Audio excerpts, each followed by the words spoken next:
Good morning, year 13. Welcome back, darlings. We're looking still, paper 2 gender, section B, question 4, which is the writing, the applying of your knowledge of the key ideas and concepts in gender to the creative task, to the journalistic task. Thank you very much for viewing the videos, and I've already had some lovely examples of those articles starting to come into me.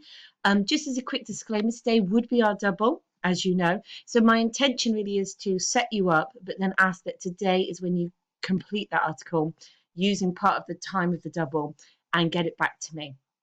Okay, by the end of play this week. So that as we move forward next week, we will do another style of essay. Now, guys, I keep saying it, I kept saying it, I should say, sorry, in the first video. At this stage now, between now and when we have to put forward our grades for you, we need as much evidence, okay, paper-based evidence to support that grade. Now, I know with Miss Lockett, the coursework is a huge component of that. And absolutely, there is time given in your independent time, your Miss Lockett time, to do that to a really high standard. And, you know, I can be honest with you, as much as losing the exam is stressful as one way to demonstrate your skills, you would have to be foolish to not take advantage that you could produce an amazing piece of coursework for Miss Lockett, practically Mary Poppins, practically perfect in every way, so that the evidence that we put forward for why we believe you are an A grade, a B grade, a C grade is concrete. Okay, if we want to try and argue that you're an A grade student, but your coursework is a C because you ran out of time, or that we're trying to say that you're a B grade student, but you don't do this essay for me, so I can't evidence that. Obviously, that makes our case really weak and flimsy. And we want to be able to, with integrity and proof, say, this student is a C, B, A grade student because. So, guys, this is your opportunity, okay, to really demonstrate that you have those skills that are worthy of that grade. So, that's enough of the teacher / mum talk. Okay, so we're getting right back into question 4. Now, I'm just going to talk you through, because one of the things about these essays is that you should be cross-referencing other notes and other ideas, okay? So when I'm talking to you at different stages in the lesson, I am referencing things we've seen. So I have been referencing this example of an article that we did look at on gender. We have got lots of notes and ideas about the attitudes, the issues relating to women and men and how they talk. Now, this was when we'd listened to the Deborah Cameron podcast.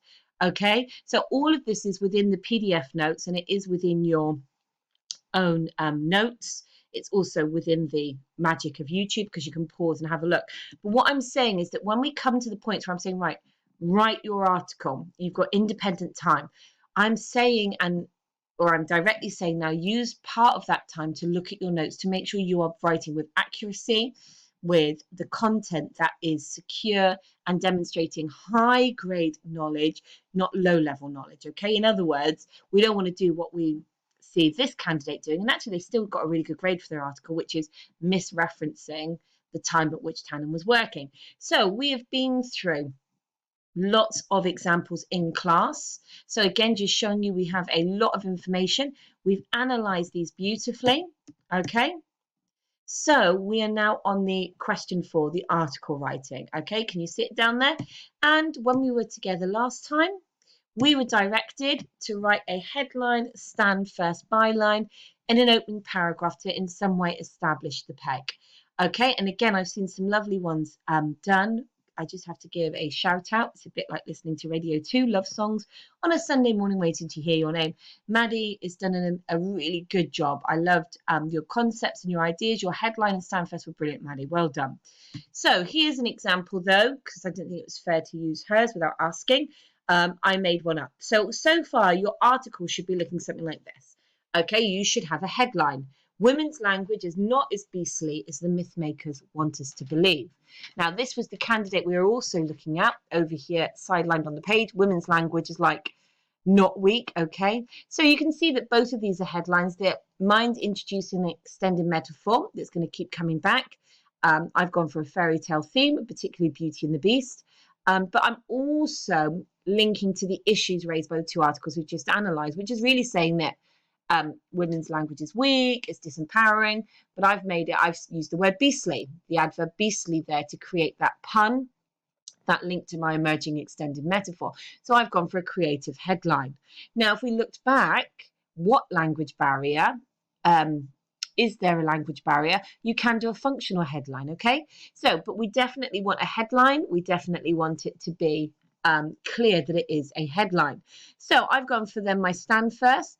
The continued vilification of young women, imagining them as heartbreakers who have disowned their power in favour of a fashion trend, is a tale as old as time. Now, I don't want to play the spot the pun game, but if you know your Beauty and the Beast, tale as old as time is the classic song sang in the movie. So we've got beastly, tale as old as time, extending the metaphor. But look, I've actually played on the word heartbreak. So from Article 2, the Guardian article that we've analysed, I've used a word, but I've inverted it. So the continued vilification of young women, imagining them as heartbreakers who have disowned their power in favour of a fashion trend, is a tale as old as time. So I've got the tale as old as time, there's my extended metaphor, but I'm also engaging with the language issues of the two articles. And both those articles, as we've analysed, are presenting young women as somehow disowning their power. A deliberate nod to the Naomi Wolf through the use of the word heartbreakers, and vilification. Now, this is an impressive vocabulary term. Okay, vilification means to make people look like villains. So this idea that in both articles, it's the young women that are getting it in the neck. It's the young women that are being represented as somehow doing something wrong. So vilification suits that.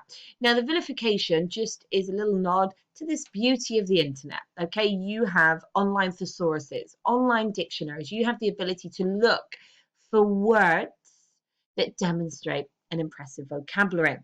Okay, so actually, unlike we've sometimes seen in class, I've then gone for like a quite simple byline by Amy Deutsch. So I've just referenced my name. Okay, so we've talked that you should have these.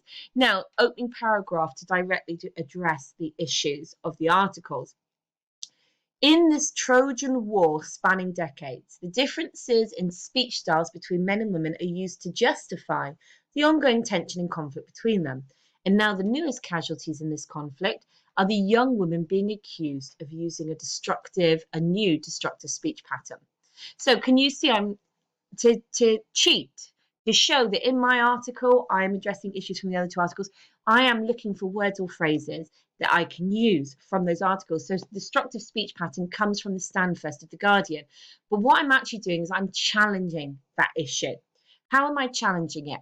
Well, I've said, and now the newest casualties in this conflict. So a casualty is a victim. A casualty is somebody who's been hurt in a conflict. So actually, rather than agreeing that young women are doing something wrong, that young women are disowning their power, I'm already beginning to shape a representation in which I'm saying that young women are casualties, young women are not the heartbreakers.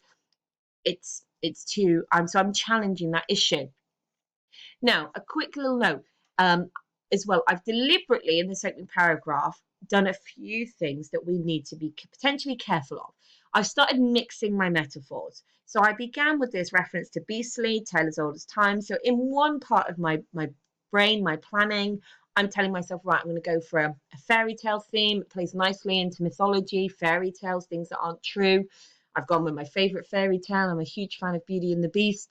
But suddenly I'm referencing the Trojan War. So I've suddenly mixed up my metaphors. Now, don't get me wrong. If I wanted to rewrite my headline and my stand first to create a logical link to the Trojan War, it wouldn't necessarily be a bad metaphor. If you know anything about your Greek mythology, so we could still link it to the idea of myths. In Greek mythology, and actual history, the Trojan War was this huge war that lasted for decades. So it is a good metaphor. It lasted for decades. And particularly what's nice about the Trojan War is the argument that they went to war over a woman. But it wasn't really about a woman. It was about power.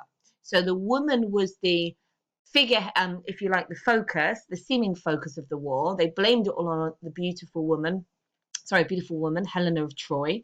They blamed, or they used her as a reason to go to war. But actually behind that superficial reasoning, it was all the woman's fault. It was all Helena of Troy's fault for running off with Paris and leaving her husband. Actually, it was about power. Now, the more I'm thinking about Trojan War, the more it would be such a beautiful metaphor for gender, because actually gender presents women as being the seemingly obvious cause of the problems. Women are weak, women are disowning their power, women are using destructive speech patterns. But actually, really, what's behind the scapegoat of women is this wrestle for power. So it is a nice metaphor, Trojan War, but it undermines my opening because it's a mixed metaphor. It's taking away from the fairy tale, the beastly, the idea of a tale as old as time, and kind of it could be confusing. So all I'm saying is when you're looking at your work and you're beginning to self-assess, which is part of what I want you to do today, is it working? Have you got any or too many mixed metaphors? Have you jumped from one idea to another? Because it does undermine your cohesion, which means your AO1 mark for cohesion could be slightly lower.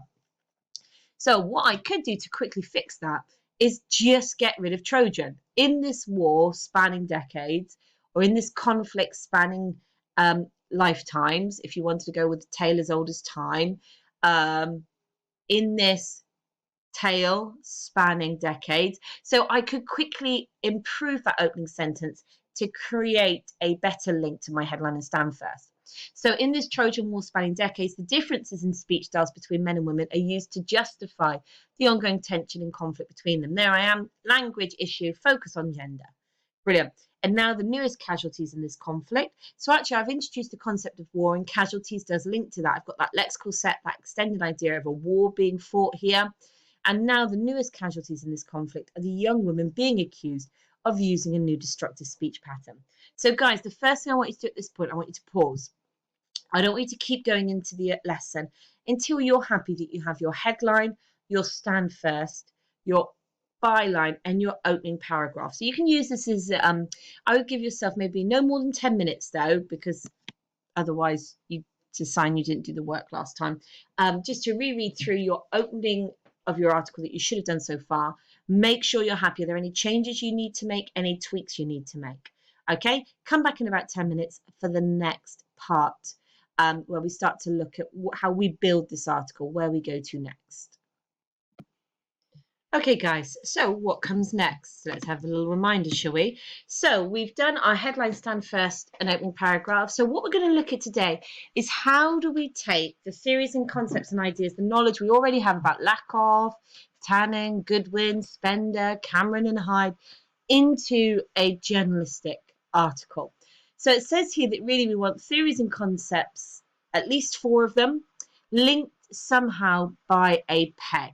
Now, what we're going to see, we're going to look at different ways to do this, okay? Now, at certain points, there'll be information that you can spend longer looking at, or you might feel confident enough that you can bypass that and move forward through the lesson more quickly to the actual stages of writing.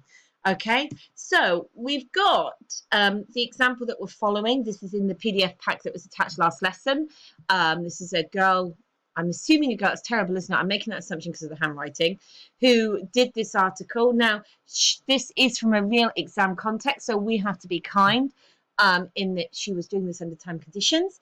Now, I'm not going to, this isn't about drafting and redrafting. This is not coursework. So what you submit as the final piece this week will be marked and presented as if it was done, you know, supported, but not with drafting and editing. So we accept that under those conditions, there are errors, there are mistakes that are made, but we're looking at this article to find what she does well. So what we're going to just look at is the second paragraph on this page where she starts to talk about Robin Lakoff, because we need to just look at how she does it. We're going to look at how a journalist does it. And then we're going to look at some information on Robin Lakoff and how we can use that to create our section on Robin Lakoff. Okay, so just a little reminder then. So this candidate, so I'm saying that to remind you that this is a girl your age, an A-level student. Okay, so the idea of genderlect, men and women speaking differently, has long been discussed and disputed amongst linguists. Miss Wolf seems to echo the thoughts of Robin Lakoff, a linguist and self-proclaimed feminist who in the 1950s proposed a list of reasons why women's language is weak and inferior to men's language. On the list, which Lakoff made up with no research, included features like asking questions and lacking a sense of humour. Oddly enough, Lakoff's claims and list are widely rejected in the world of linguists, mainly because the list is really bloody sexist. Sounds familiar? So you can see the writer's got peg, but questioning it. Is that meant to be a peg back? You've got lots of reference little points there to AO2 knowledge. So things that this does well. So I've just highlighted over here the kind of the language and the phrasing at the beginning of this paragraph. The idea of genderlect. Now, genderlect is a reference to gender variation, so the idea of gender difference, the idea of differences in the way men and women speak. So we could use any term there. They've chosen genderlect. Has been discussed and disputed amongst linguists. So actually those two verb choices are good. Discussed, people are talking about it. Disputed, people are arguing about it. So some good verb choices. Miss Wolf seems to echo the thoughts of Robin Lakoff, a linguist who. So actually that referencing that this candidate does all the way through to the second article makes some references to the first, the Daily Mail one through the Kardashian references. Actually, she does it by really challenging the ideas of the writer Miss Wolf. And so she has this like little nod to Miss Wolf. Miss Wolf seems to echo the thoughts of Robin Lakoff, a linguist who. Now, one way then that we think about writing about our theorist today is to think that we peg at the beginning of a paragraph. So this is an example of how you can peg at the beginning of a paragraph.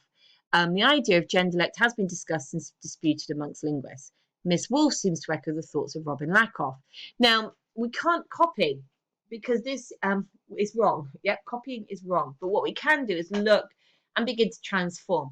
So we could, now the reason I'm saying could is that we're looking for 5 different responses from you guys. We're looking for variation. We're also looking for you to have that confidence and autonomy in your own way of doing things. So when I say things like could, or you might want to, or you could, you know, it's to say that this is one option. So we could at this stage begin to take these sentence terms and just begin to change them. So the idea of genderlect, so we could begin to say, you know, the concept of genderlect, the concept of gender impacting on the way men and women use language has been discussed and disputed. So we could say has been discussed and debated, has been investigated and explored amongst linguists. Okay, so can you see we can begin to use some of these ideas but transform them to make our own. Miss Wolf seems to echo the thoughts of Robin Lakoff. Now we could go I would say we want to kind of take away the idea of a connection between Wolf and Lakoff, but we want to maybe change and make it our own. So we could say feminist writer Naomi Wolf appears to have learnt the lessons taught by Robin Lakoff, a linguist who. The feminist writer Naomi Wolf seems to follow in the footsteps of the pioneer Robin Lakoff. So we recognise that we want to connect Miss Wolf to Robin Lakoff. That's what the peg does. It's a connection point. But we want to do it so it's not exactly the same. So that's option 1, okay? So option 1 is we follow the style of the article, okay? But there's an option 2. Now, I've just gone through that because as we start to refer to other theorists, you might want to come back and find how she does it. That's option 1. But option 2 is to look at how a real journalist does it. Now, this is an example. Now, I've just broken it down into its separate sentences, but this was one paragraph from an article we looked at in year 12. Okay, so it's an example of real journalism that makes a direct reference within the article to a theorist. Now, the sociolinguist Peter Trudgill is not a theorist we're writing about in this article, but what we're looking at is how this paragraph is structured. Okay, so how a real journalist does it.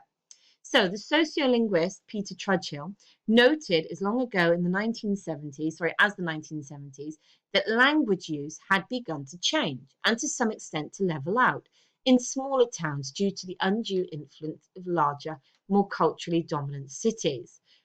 But this is clearly not the sort of natural linguistic levelling that is brought about by people moving around more often. The urge to devalue regional accents is part of a deliberate process. We're all being taught that the only acceptable role model, intelligent, authoritative, responsible, is now a middle class one. So there's a lovely structure here that we can draw out, if you like, almost like the ingredients, the stages of, and then apply to our theory. So if we just look to the other side of the page with me. So I said number 1 is an opening sentence that explains who, when, what, why of the theory. And they do it in what we call this expanded complex sentence. Because this first, all this information of who he is, when he was working, what he said and why, is all done within one sentence.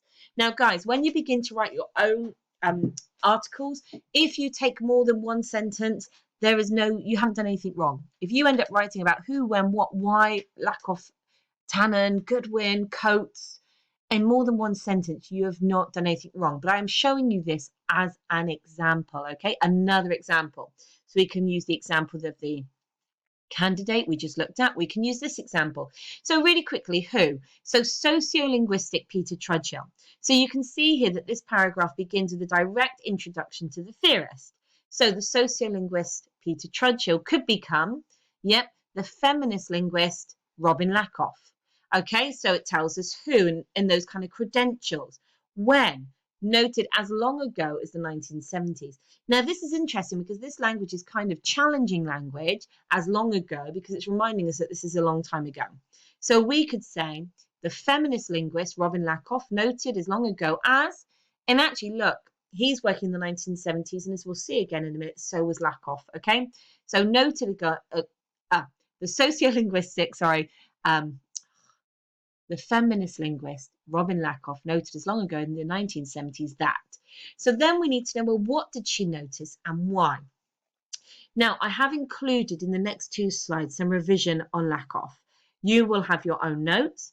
You have got access to your own materials, but there's some information on the next 2 pages as well. So what this reminds us of is that in a minute, and this is why you've got the 2 hours, I'm going to ask you to pause, and ask you to find your information on Lakoff so you can do it. And what we really want for Lakoff is to know who she was, when she was working, what she did, and why. Okay, then we get this but. Now, but is our best way to signal challenge. Now, we know for the higher grades, you want to challenge theories, you want to challenge ideas.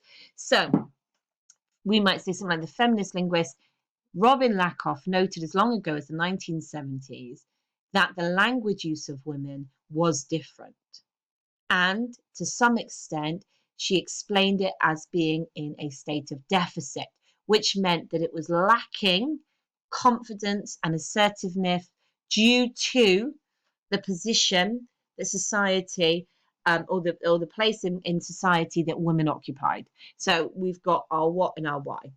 Okay, so, but this is clearly not the natural sort of linguistic leveling that's brought about by people moving around more often. So this is a nice bit because this is where we can challenge. So we can say something like, but this is clearly not the sort of natural differences brought about by biology. But this is clearly not the sort of natural differences that is brought about by recognizing that men and women are fundamentally or biologically different. So we get our little point of challenge. Or we could say, but this is clearly, now, you don't have to use the language of this sentences closely, but I'm just showing you ways that we create challenge. So think about how we challenge Lakoff.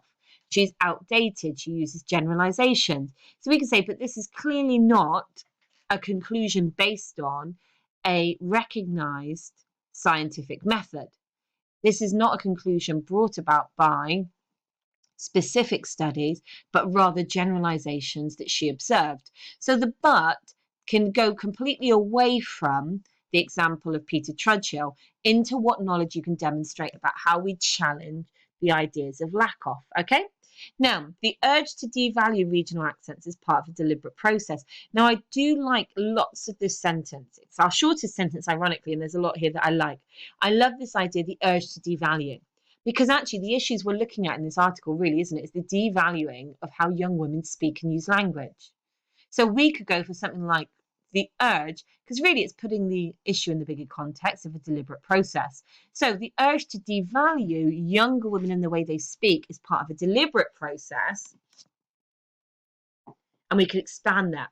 So the urge to devalue the way young women speak, or the urge to devalue the way women speak, is part of an ongoing process.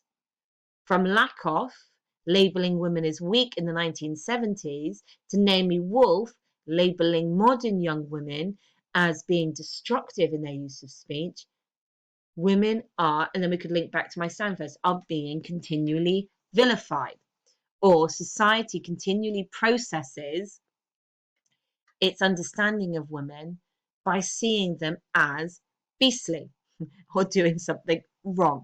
So we can expand these sentences, okay? Now, the fourth sentence in this paragraph, but really, sorry, that third sentence is about looking at the bigger context, okay? So thinking about the theory of lack of in the bigger context of the issues from the two articles, the idea of vocal fry, so something bigger. Okay, now this article then says we're all being taught that the only acceptable role model, intelligent, authoritative, responsible, is now a middle class one. So this is actually quite nice. Again, this is it's a short, really well written paragraph. There's lots here that I like. So we're all being taught that the only acceptable role model. So now I've seen Manny did this really nicely. She used this in her stand first. She went back to that Guardian article, all those accusations being leveled at women through that study, that women are coming across as being less trustworthy, less competent. So we could do a nice thing here. We're all being taught that the only acceptable role model or the only acceptable model for speech, trustworthy, competent, intelligent, is now A. Now, not middle class one, because we're not talking about class, but we're talking about gender yet. So what's the model that the articles say? Is now, so the only model that's acceptable in speech is now a way of speaking that gives up vocal fry and speech patterns that define the younger generation. So you can change it that way. Okay, now we've got the closing journalist peg to end the paragraph, as well as giving a consequence, which is a nice sentence. So why is it a peg? Well, it's using the we. It's reminding us that this is a journalist, but also that they're aligning themselves with the readership. Role model, because I know I've taken this out of context for you, sorry, but it does talk about role models earlier. So we can link that we can peg it back to Naomi Wolf, to the ideas about women that are being criticised. Okay, so just pause there. What we're going to do over the next two slides is just look at lack of. If you're confident with lack of, skip this next little bit until the slide that says, now I think it's like something, now you have a go. But if you want a quick reminder of lack of, stay with us, okay? So just a reminder then, so Robin Lakoff was a linguist who investigated language in the 1970s. So that's going to give us our who and what. Now, we could have a little bit more. She was a feminist. She did identify as a feminist. We've got to remember the 1970s. We're thinking about the processes of the 1970s, the context. We do know that this was a time of transition and change in the way in which women were identifying themselves, the emerging desire to create a new female identity coming through in the 1970s. In 1975, she published her findings under the title Language and Women's Place. Now, she is what we call an observational approach in her method. She observed conversations in different contexts and transcribed them. We could talk potentially then at a level of challenge, observe as paradox. It was not necessarily a most scientific and closely kind of monitored study. It was observational. It was potentially anecdotal. She was writing down what she saw, what she observed. Now, the idea that it's language in women's place, she did look at women in different contexts. She looked at them at work. She looked at them at home. But the biggest disclaimer here is that she made a lot of generalizations. Okay, rather than specific outcomes and a specific study, it was generalizations. Okay, and potentially because of her bias, because she came at it not only as a linguist but also as a feminist, potentially she was already biased to see what she wanted to see or what she was expecting to see. She already had an expectation because of the context that women were in a subordinate position within society, that women had suffered. So potentially she's already predisposed to see women in a particular way. And if you were pausing in a minute and going back through the PDF slides, the information on the Deborah Cameron podcast that we noted, it's the earliest slides that look like random statements, but it's because we listened to that podcast. She deals with this very well. She talks about the idea that there are generalizations, that earlier studies were already predisposed to find what they wanted to find. Okay, but we recognize, and this is why we used in class the nice analogy here that she was a pioneer. She still is key for consideration in terms of linguistic research because she was the first researcher to investigate the area of gender difference. So she deserves the status and recognition for being the first person to actually stop and think, This is something that needs consideration. This is an important issue. That actually a key aspect of a person's identity is their gender. How does this aspect of their identity impact on language? So she was the first researcher to consider that, to pioneer a new way of looking at explaining language and behaviour, and that to serve status and recognition. Yay, she went first. However, she also represents a theorist who over time has undergone scrutiny and reinterpretation, okay, that's confirmed or challenged her findings. So we could argue that in the Naomi Wolf article and the stance that the candidate took, there is this alignment arguing that Wolf is aligning herself with the ideas of Lakoff from the 1970s, even though those ideas have undergone scrutiny and reinterpretation. So why would we still choose to champion an idea that is based on generalizations? There are better studies available, because it resonates with popular opinion.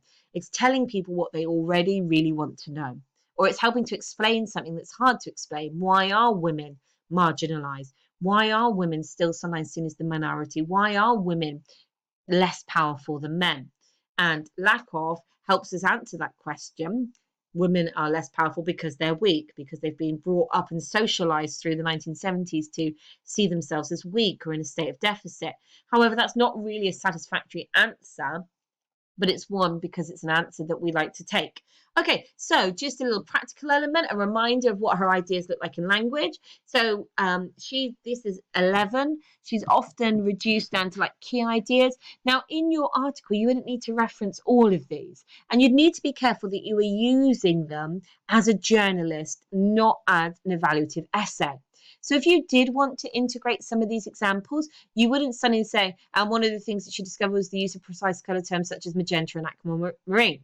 You'd want to look at how you present the language evidence here from a journalistic point of view.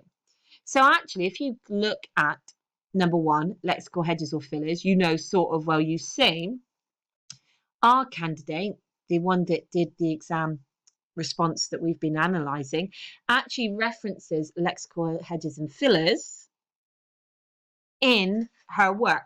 She actually uses it in her headline. Okay, she uses it. Tag questions, rising intonation. So again, if you were talking about how do I present this for a non-specialist audience, which is the whole purpose of the article, you would need to think, well, if I want to use some examples like this, I need to make them sound like a journalist. Yeah. So that's part of the challenge. So now let's try it for Lakoff. So we've got some ideas here. So I'm going to ask you now to pause. I want you to go through the list of 1 to 4. I want you to write a paragraph for Lakoff that would go into your journalistic article. Now, the best way as well for you is to read how you ended your last paragraph and see if you can create an anchor across. So if your last paragraph ended with the "it's a pandemic," yeah, or "this illness is spreading," you could begin by pegging that somehow in that first sentence. So we could say, you know, if all pandemics, yeah, if all pandemics attract the attention of the specialists, it's no different when there's something in or something changes in language. However, we don't go to the doctors, we go to the linguists. The feminist linguist working in the 1970s, Robin Lakoff, noted that. Okay, and then you do your paragraph on Lakoff. So I just want to pause here. So you've got time to do this paragraph. Okay, if you prefer and you want to just listen to the whole lesson and then do the writing at the end, you can just keep playing. Okay, but this paragraph on Lakoff, it can be a combination. It can follow this pattern. It can follow the pattern of our writer. It can be completely your own paragraph, but we definitely want a paragraph that has these 4 elements in it. The number 1 element, who, what, when, why, a but, the idea of a link to a bigger context, and a final kind of peg. If you look through, I've got some notes here that I've done on the Lakoff ones, okay, that could help you, but you're going to write your paragraph on Lakoff. Okay, so the process kind of speeds up because then we would go into a paragraph on Tannen. So again, I've just got here some information on Tannen. to help us think about the who, when, what, and how.